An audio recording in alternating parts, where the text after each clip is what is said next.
की ताकत थी, दूसरी तरफ गरीब जनता की शक्ति थी और शक्ति ने ताकत को हरा दिया। और यही हर स्टेट में होगा। कांग्रेस पार्टी कर्नाटक में गरीबों के साथ खड़ी हुई, हम गरीबों के मुद्दों पर लड़े। और मुझे सबसे अच्छी बात यह लगी कि हमने नफरत से, गलत शब्दों से ये लड़ाई नहीं लड़ी।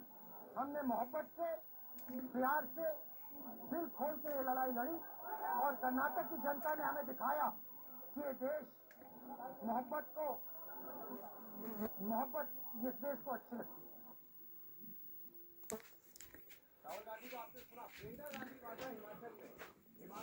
आज की बात मेरी HHAQ के साथ।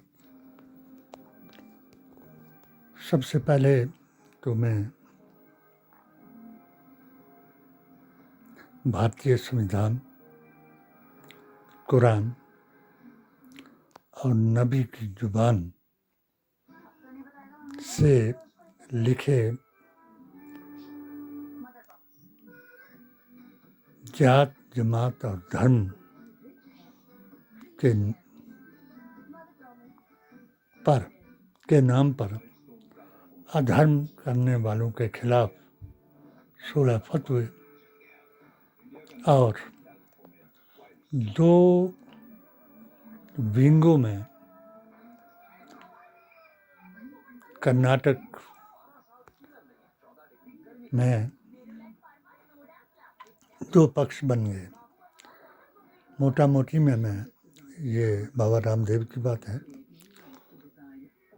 मोटा मोटी में ये था कि बाबा रामदेव जी और धीरेंद्र शास्त्री उस जमात के साथ हो गए जो जमात हिंदुत्व को ही सनातन मानती है, जबकि हिंदू किसी धर्म का नाम नहीं है। दूसरी तरफ मैं खाकसार अपनी किताब HHAQ के फतवों को लूँ और उनको तस्दीक करने वाले मियाँ हशमती, जिनका हम 1832 और 1949 फैजाबाद हाई कोर्ट के फैसले से अनुसरण कर रहे हैं। यदि एक तरफ बाबा जी का सनातन हिंदुत्व की पहचान करा रहा था, तो दूसरी तरफ हमारा अकीदा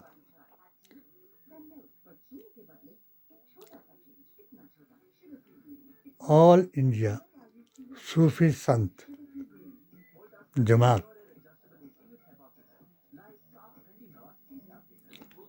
वहाबियत और बातिल सुल्ला कुली अकीदे की मुखालफत कर रहा था। मुझे आज बहुत खुशी हुई कि जब मैंने मोदी मिशन 2019 में 3 साल के लिए 8 स्टेटों का नेतृत्व किया अपनी इस जमात का, और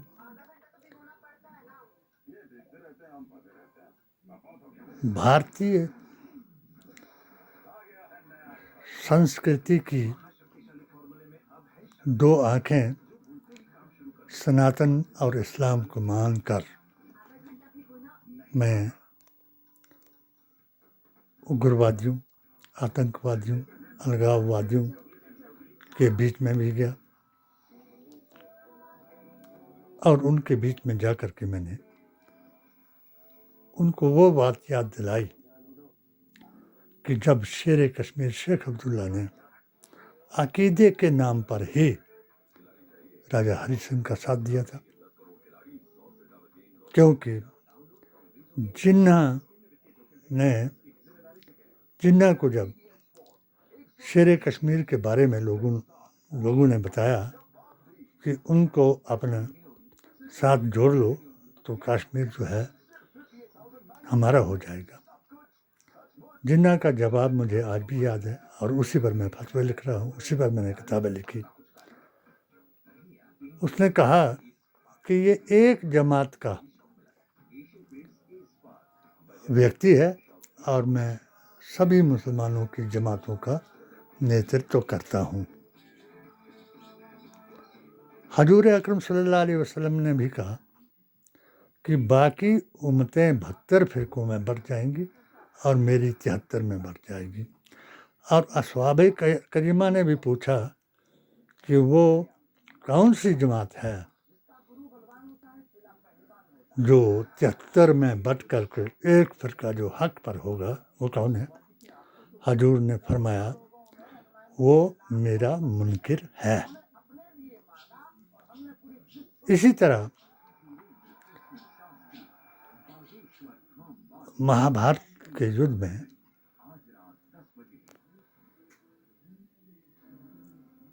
अर्जुन ने कृष्ण की तरफ देखा जब उन्होंने दूसरी तरफ विरोधियों को बाणों से छलनी करने का हुक्म दिया, तो अर्जुन हैरान हो गया कि उधर तो मेरे गुरु हैं, उधर तो मेरे भाई हैं, उधर तो फलां हैं। तो श्री कृष्ण ने, जो उस वक्त के अवतार थे द्वापर के, उन्होंने कहा कि अच्छाई और बुराई में अगर अपने और बेगाने को गिनोगे तो रास्ते से भटक जाओगे। इसलिए बाणों का प्रहार शुरू हुआ। इसी तरीके सूरह तौबा की 29 आयत में हजूर के रिश्तेदारों ने जब उनकी इतनी मुखालफत कर दी कि उनके पत्थर मार करके टांगें भी तोड़ दी, उनके ऊपर ओझरी भी लदनी शुरू कर दी। जब वो सजदे में जाते तो उनके ऊपर ओझरियों से उनको दबाया जाता। तब सूरह तौबा की 29वीं आयत में कहा कि ए मोहम्मद मुस्तफ़ा, इन काफिरों को कत्ल कर दो। आज के मुताबिक, मेरी किताब के मुताबिक, आज अगर हिंदू इस्लाम की बुराई कर रहा है तो वो ये कह रहा है कि इन्होंने हमें कत्ल करने का हुक्म दिया है, क्योंकि वो अपने आप को काफिर साबित कर रहा है। इधर से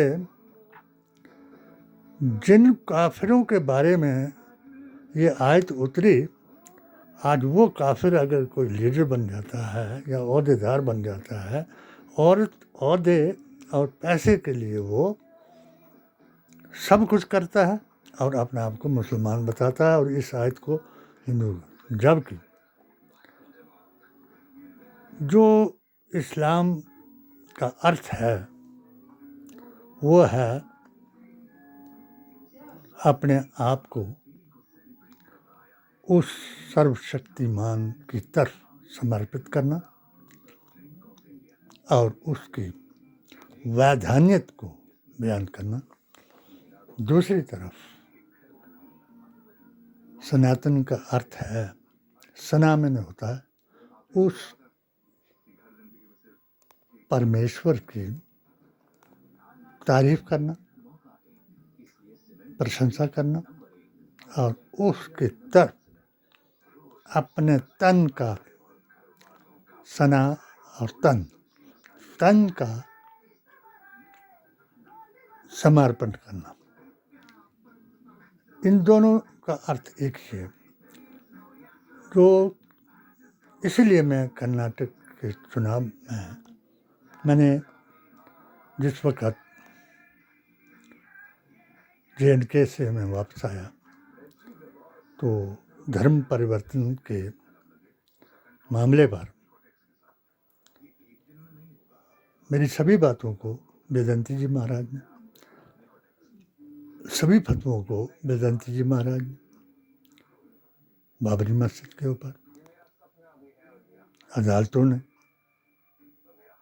कोर्टों ने, भाईचारे ने, सर्वधर्म सौहार्द ने, वैदिक इस्लाम ने सराहा। हिंदू और हिंदुस्तानी के मसले पर मोहन भागवत जी ने कहा कि हम सब हिंदू हैं। मैंने कहा इसमें कोई शक नहीं। ये एक हमारे रिवाज भी है कि किसी गांव के नाम पर ही किसी को नाम दिया जाता है। जैसे मंगलवास का रहने वाला मंगलवासी है, उसी तरीके से हिंदुस्तान का रहने वाला हिंदू है। मगर जिस लहजे से आप कह रहे हो कि हिंदू एक धर्म है, तब मैं हिंदू नहीं, मैं मुसलमान हूँ, भारतीय मुसलमान, और मैं हिंदुस्तानी हूँ। इसी तरीके से 3 तलाक मुद्दा हलाला धर्म परिवर्तन के ऊपर इंद्रेश जी से चंडीगढ़ में उनके स्टेज से मैंने कहा कि जो इन बातों को, जो कानून बनाए मोदी जी ने, जो इन बातों की मुखालफत करता है या इन कानूनों को तोड़ता है, ये मेरे आकाए दो जहाँ के रसूलुल्लाह सल्लल्लाहु अलैहि वसल्लम की व्यवस्था के कानून हैं। जो इनको तोड़ता है वो मुसलमान हो ही नहीं सकता। और मुझे ये फतवा देने के बाद दावत दी गई कि आप वापस आओ, राष्ट्रीय अध्यक्ष बन जाओ। मगर मैंने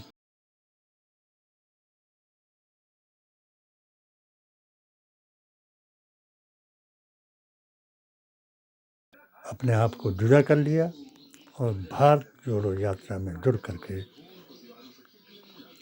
शादरा शरीफ से लेकर के किश्तवाड़ शरीफ और किश्तवाड़ शरीफ से लेकर के पुंछ, राजौरी, अनंतनाग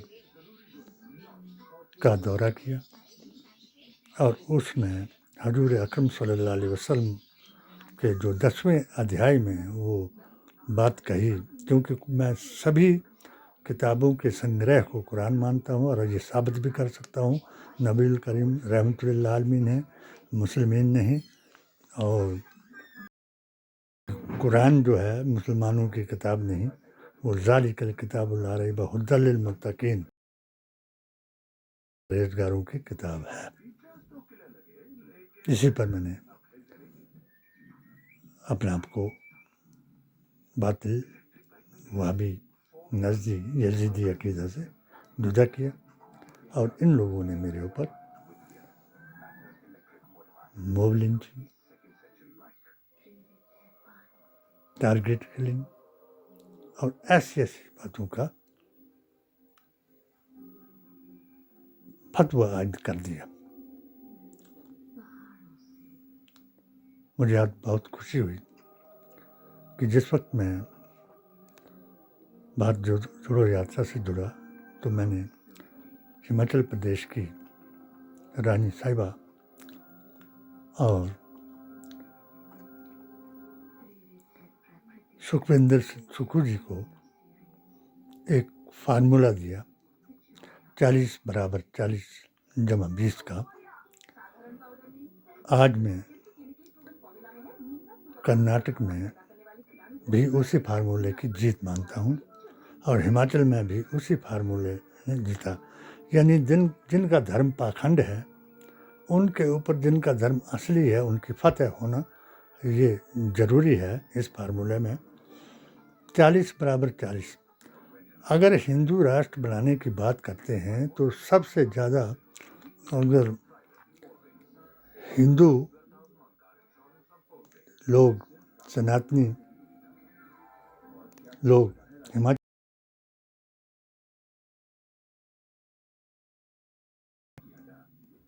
और जिस वक्त इस प्रखंड का जवाब सुक्खू जी ने दिया कि जब प्रियंका जी आई तो शूलिनी माता के वहाँ जा कर के उनसे आशीर्वाद लिया, और मोदी जी जब आए तो हमारे यहाँ एक जमात चली हुई है, एक राधा स्वामी की जमात है, ब्यास से चलती है, और एक जमीयतुल उलमा हिंद की जमात है जो निजामुद्दीन से चलती है। मोदी जी ने इन अंदरूनी तौर पर इन दोनों जमातों को अपने पक्ष में किया, और हिमाचल में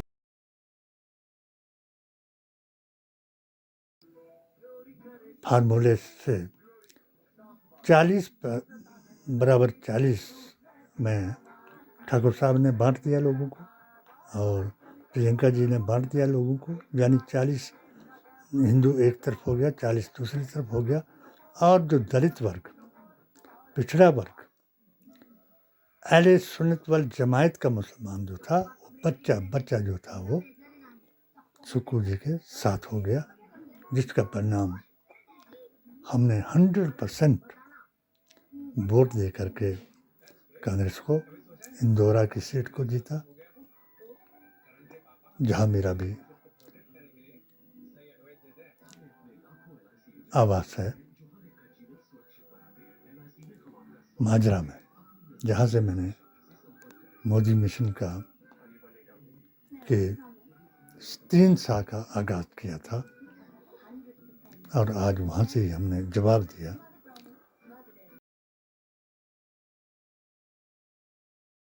है, धर्म है, वो पाखंड है, और सबसे बड़ी नफरत तुम उस कौम से करते हो जो कौम कोई नबी नहीं लाया, आदम से यहाँ रह रही है, और वली हिंद उस दिन को यहाँ लाया, और हम पीरे तरीके पर आज भी जिंदा हैं और चले हुए हैं।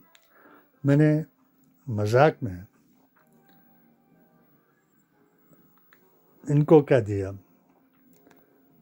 बाबा रामदेव जी को, कि बाबा जी आप वेदाचार्य हैं और मैं आयुर्वेदा रत्न हूँ। आपका योगा शंखनाद से शुरू होता है और मेरा योगा अजान से शुरू होता है। आप ओम कहते हैं योगा में, मैं अलिफ वाव मीम कहता हूँ, यानी ला इलाहा इल्लल्लाह मुहम्मद रसूलुल्लाह। आप उस जमात से जुड़े हुए हैं कि इनको उल्टे लटका दो,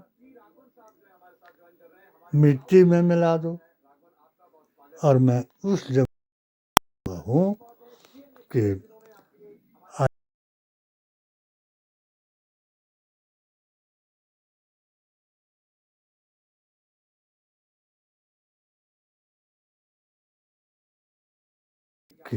अरशद मदनी के प्रवचन से आचार्य प्रमोद कृष्ण जी का प्रवचन बेहतर है, और वो ही इस युग के मुजद्दिद आलिम हो सकते हैं। उन्होंने अपनी स्पीच में ये कहा, नबी के नज़ारों से बड़ा कोई नज़ारा हो नहीं सकता, नहीं है जो मोहम्मद का हमारा हो नहीं सकता। कुछ लोगों ने वहाँ नारा लगा दिया, नाराए तकबीर अल्लाहु अकबर, और हमारे लोगों ने नाराए रसालत या रसूलुल्लाह लगा करके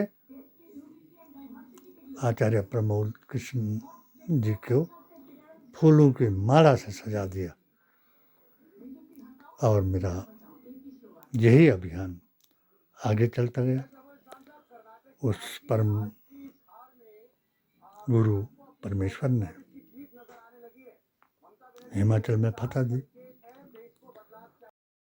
के बाद हमारी वही 3 सीटें हिमाचल में हारी, जहाँ ये मोदी जी यानी एक जमात हिंदुओं की और एक जमात मुसलमानों की, जहाँ मोदी जी पहले उतरे और वहाँ उनको प्रवचन दिया होगा। वो तो जो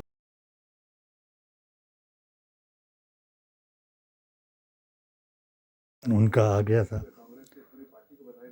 अरशद मदनी का, जो मुझे मालूम हुआ, तो मैंने इन तीनों कंस्टिट्यूंसियों के कैंडिडेटों को बताया,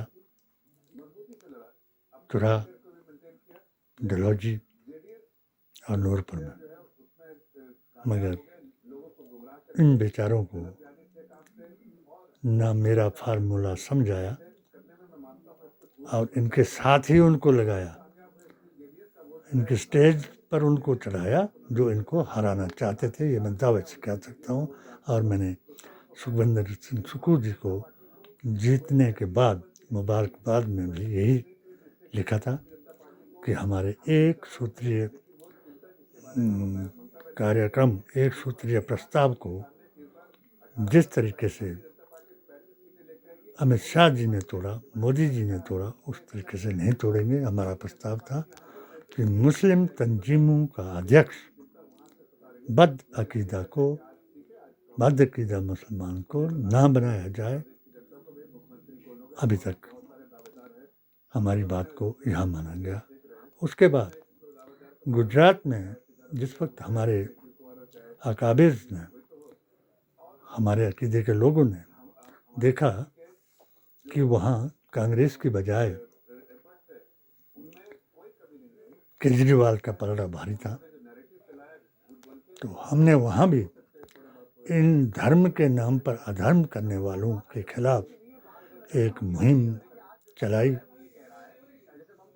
और समझाया उनको ये फार्मूला। मगर जो मोदी जी की बी टीम के दलाल थे,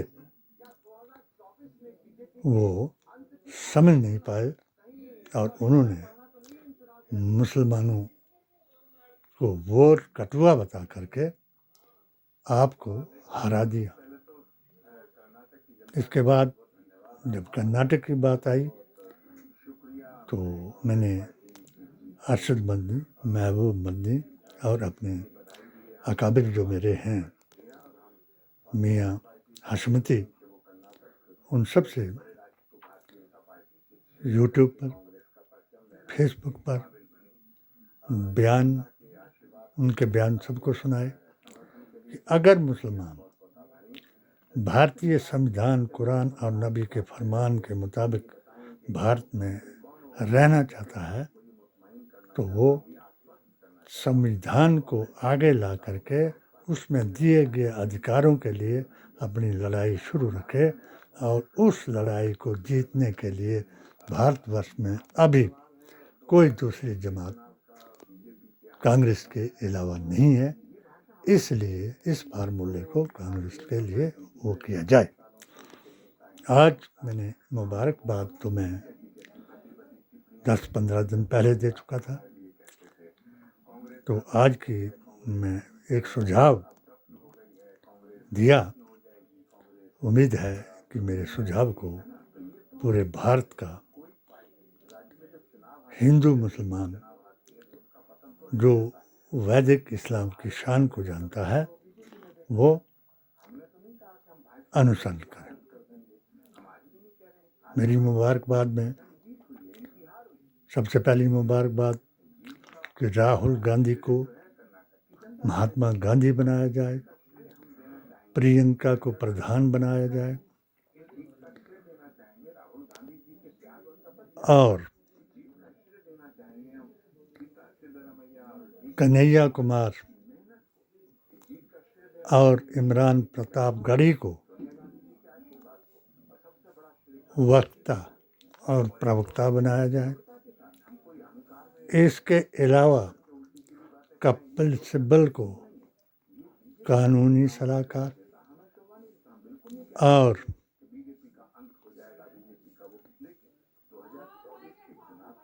आचार्य प्रमोद कृष्णम को धार्मिक आस्था और अकीदे का मुख्य सलाहकार बनाकर खड़गे जी की अध्यक्षता में 2024 की तैयारी की जाए। इंशाल्लाह अगर मेरी कलम पर रोक नहीं लगाएगी और मेरी कलम को कांग्रेस ने अधिकृत कर दिया तो जिस तरीके से जवाहरलाल नेहरू ने लिखा था, इकबाल से पूछा कि ए इकबाल, आज़ादी की लड़ाई के लिए तुम भी कुछ लिखो। उस वक़्त कांग्रेस में अध्यक्ष पद के लिए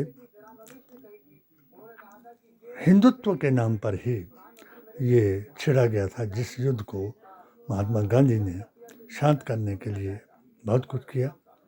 और इसी के बारे में जिस तरीके से मैंने आज लिखा है कि अगर वहाबियत और हिंदुत्व जो है वो समकक्ष हैं, मैं इसको वेद पुराण, गीता ग्रंथ और कुरान से साबित कर सकता हूँ। उसी तरीके से इकबाल ने लिखा था, नेहरू जी को लिख कर के दिया कि हर शाख पे उल्लू बैठा है, अंजाम गुलिस्तां क्या होगा। यानी जो अध्यक्ष पद पर ऐसे लोग बिठाए जा रहे हैं या बैठे हैं, तो जब तक उन उल्लुओं को उड़ा नहीं दिया जाता तब तक आज़ादी या फतह मुकर्रर नहीं हो सकती। इसी तरीके से मैंने भी इस मुबारकबाद में इंशाल्लाह कह करके लिखा है कि ये देश जो है, ये फार्मूला जो है, इस फार्मूले के अलावा आज़ादी आ नहीं सकती। क्यों कि जिस तरीके से खड़गे जी की वजह से अगर दलित वर्ग आधा उधर आधा इधर हो जाता तो ही जीत थी कि जो पीछे रह जाता हो 40 बराबर 40 बराबर, हर धर्म में 40 बराबर 40, हमने भी अपने उसमें 40 बराबर 40 कर दिया। यानी जो वहाबियत और हिंदुत्व का शिकार था वो एक तरफ हो गया और हम जो वैदिक इस्लाम भारत की शान को जानने वाले थे वो एक तरफ हो गया। इस बात से मैंने एक मजाक किया कि ये जो जिन्होंने मेरे ऊपर 7 इल्ज़ाम लगाए झूठे, उसके अलावा 3 बार मॉब लिंचिंग की कोशिश की गई, हत्या की एक बार तो पुलिस स्टेशन में, फिर टारगेट किलिंग। जब मैं उग्रवादियों के शिविर में ही जा कर के कुरान का व्याख्यान कर रहा था तो उस वक्त मेरे ऊपर एक बड़ा इल्ज़ाम लगाया उन्होंने कि हम आपको छोड़ेंगे नहीं, क्योंकि आप एक तो मोदी की वर्करी कर रहे हो, नंबर 2 आप हमारी औरतों की बेइज्जती करवा रहे हो। मैंने उनको बताया और मैं आदर करता हूँ उस वक्त के गवर्नर का कि जिन्होंने मेरे सुझाव को माना। औरत के नाम पर मैंने उनको ये सुझाव दिया कि पुलिस में एसपीओ भर्ती जो है वो मुस्लिम लड़कियों की जाए। ये मेरी पिटीशन में भी था, ताकि जो लोग घर जुआई बन करके आपके अकाबिर बन करके जमातों के अमीर बन करके और जाली पीर बन करके कोई घर जुआई बैठा हुआ है और लड़कियों को अपनी तरफ माइल करते हैं, अगर वो लड़कियां आपको शिकायत करेंगे कि फलां आदमी ऐसा है, तब ये उग्रवादियों की पहचान और उग्रवादियों को मदद करने वालों की पहचान हो सकती है। धन्य हूँ वो गवर्नर जिन्होंने मेरी बात को माना। मगर जो इस जमात का था, जिस बात के लिए मैंने वो छोड़ा इस मिशन को, तो इनका ये था कि इन दोनों वाबियत में हैं और हिंदुत्व में दो बातें जो इन्होंने अभी नई चालू की हैं कि भाई मज़ारों की तौहीन करना और मज़ारों पर चादर चढ़ाना शिर्क है, और मोदी जी जैसे नेताओं को भगवान मानना शिर्क नहीं है। और ये दोनों में है। ये जो वहाबियत में भी इनको शिर्क माना जाता है, और ये भी मज़ारों की तौहीन कराना चाहते हैं कि भाई हमारे हिंदू जो हैं मुसलमानों की पूजा कर रहे हैं। अजमेर शरीफ की बात करें, निजामुद्दीन औलिया रहमतुल्लाह दिल्ली की बात करें, शादरा शरीफ की बात करें, यूसुफ शाह नूरपुर की बात करें, साईं बाबा कहानी सत्सर की बात करें, इन्होंने मेरे ऊपर ये भी कर दिया कि मैंने तीनों मोदी मिशन के जरिए से इनके लिए अनुदान और वक्फ बोर्ड की इस्लाम के नाम पर जो जगहें हैं उनको महफूज रखने के लिए आवेदन किया था। और मुझे जिस वक्त इन्होंने मेरे ऊपर हमला शुरू कर दिया, तो सबसे पहले इन्होंने यूसुफ शाह का नाम बदल करके यहाँ पीर बाबा का मंदिर बना दिया। और मेरे को वहाँ अगर हमारे कांग्रेस के जो आजकल के सुदर्शन शर्मा जी हैं, उनको साथ लेकर के मैं वहाँ गया था। और हमारे एक खुफिया एजेंसी के ऑफिसर भी मैंने उनको भी वहाँ बुलाया था। तो मुझे वहाँ जवाब दिया कि क्या तुम यहाँ बाबरी मस्जिद बनाना चाहते हो? मैंने उनको कहा कि बाबरी मस्जिद गिराने के लिए जो मैंने फतवा दिया, तो उस पर तो मुझे वो जो बातिल और वहाबी अकीदा से ताल्लुक़ रखने वाले मुसलमान हैं वो मारना चाहते हैं, और आप क्या बात कर रहे हो? मैं तो मज़ार को सर्वधर्म सौहार्द का चिन्ह मान करके इसको यूसुफ शाह का मज़ार बनाना चाहता हूँ। इसके बाद वहाँ फसाद कराया गया। वहाँ एक ये गैर मुक़ल्लिद की मस्जिद थी जिसमें हम तो जाते नहीं थे, और उसको गिराया गया। और बाद में उसको बनाने का आदेश जो इनके जो गैर मुक़ल्लिद लोगों को जो अध्यक्ष बनाया, वक्फ बोर्ड का जो अध्यक्ष तिलकदारी बनाया, तो उसने उस मस्जिद को आबाद करने का आदेश बीजेपी से दिला दिया। और मज़ार को बारे में मुझे जवाब दिया कि ये काम पुजारियों का है और वहाँ पुजारी कर रहा है।